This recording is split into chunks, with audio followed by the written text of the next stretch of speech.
Hey Ridge families, it's Victor here and Miss Amanda. And we're excited to have you guys with another lesson this week. But we wanted to really go over something really important and valuable. And guess what? Parents, we need you to listen to this message here today. One of our values here at the Ridge is partnering with parents. Well, you say, what does that mean? Well, it means that the church and parents, we come together. And when we come together, we make you guys be able to be stronger at home. And we know that the most important lessons that your children learn are from you.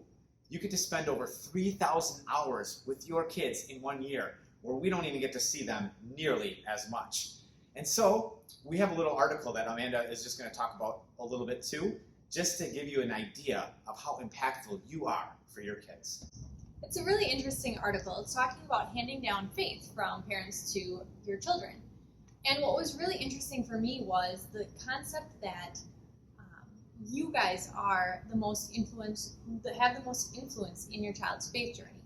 Not from their friends, not from social media. They get their perception of where faith falls into their lives from you. And that's a big responsibility. But that's why we're here to help you guys. We're here to partner with you. And if you guys would like to have this full article, you can contact us. I'll have the email on the bottom of your screen, and you can send us a request to say, hey, I'd love to read that email.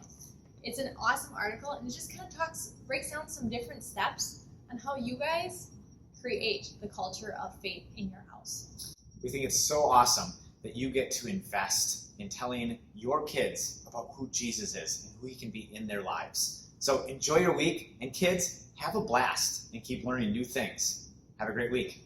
Bye. Bye.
And finally, the gummy fish.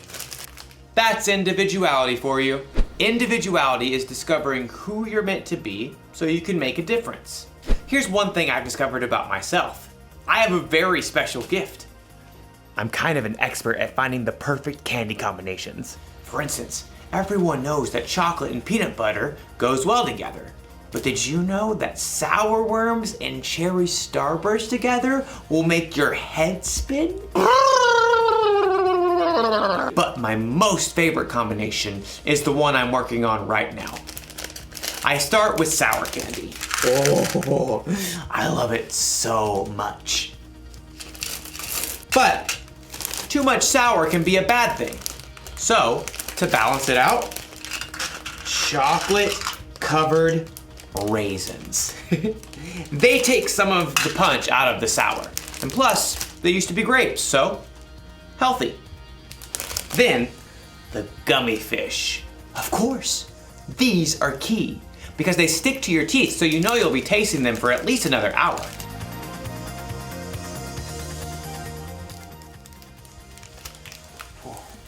You see that? I used my gift of candy combining to really make a difference in my life. Now I have all these perfect little bags that I can enjoy for weeks to come. Or at least a couple of days. I'm going to eat so much candy. So much candy.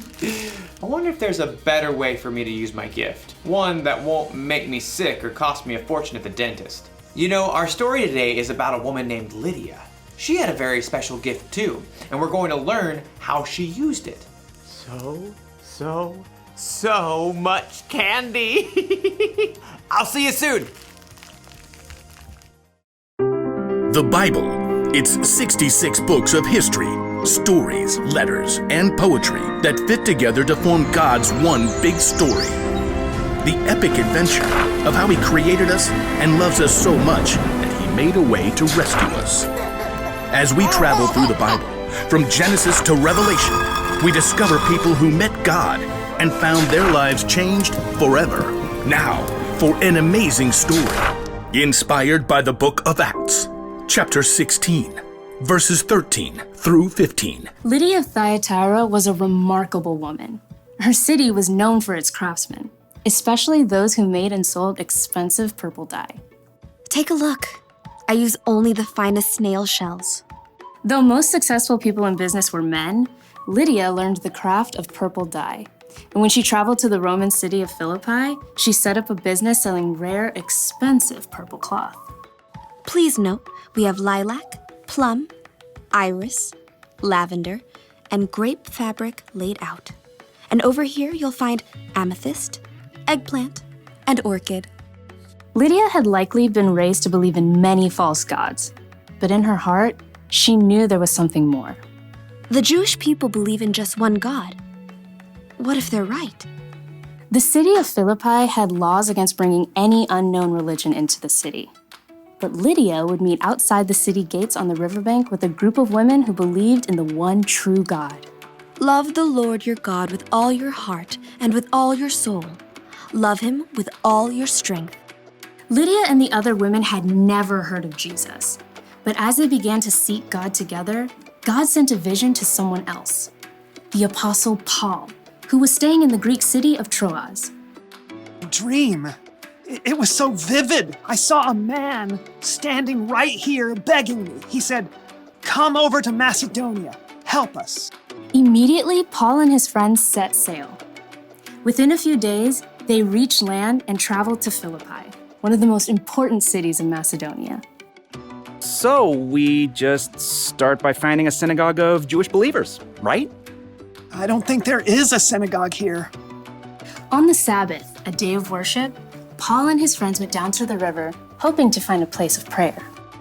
Shall we gather at the river? Excuse me. Hi there. Do you wish to join us? We're praying to the one true God. Absolutely. There, by the river, Paul told the story of Jesus and how anyone who chose to follow Jesus could have a relationship with God that lasts forever. But This is amazing. This changes everything. The Lord opened Lydia's heart to believe every word of Paul's message. I wish to be baptized. At once. Not only was Lydia baptized, but she immediately shared the good news with her family and everyone who lived and worked in her home. And they too were baptized. Lydia gathered Paul and his friends. Do you consider me a believer in the Lord? If you do, come and stay at my house. We would be honored.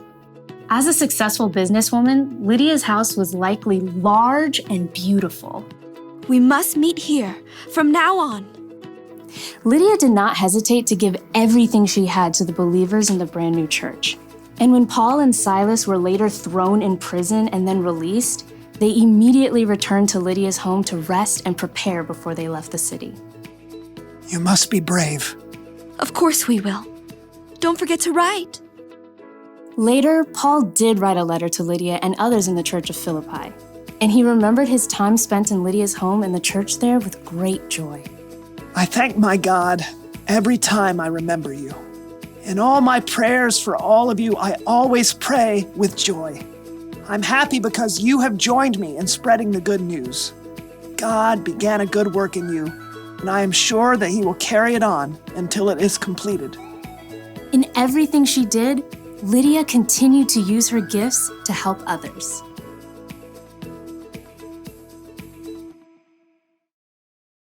Okay, so everyone has at least one gift, right? Something they can do really well. And it doesn't have to be something flashy, like being an amazing singer. You could be good at baking, swimming, finding things that are lost, talking very, very, very, very fast, making people laugh, identifying different species of birds. It's a blue-throated macaw. Lydia's gift was that she was good at business. She knew how to make money by selling things that people wanted. She sold purple cloth. I wonder if she sold a coat like this. Probably not. Whether you know it or not, you have a gift. You may even have more than one. But what your gifts are isn't as important as how you use them. Lydia used the money she made in her business to provide a place to stay for the Apostle Paul and his friends. She used her gifts to help others. And Jesus was constantly teaching people, healing people, and loving people. He used his gifts to help others too. That's what we should do.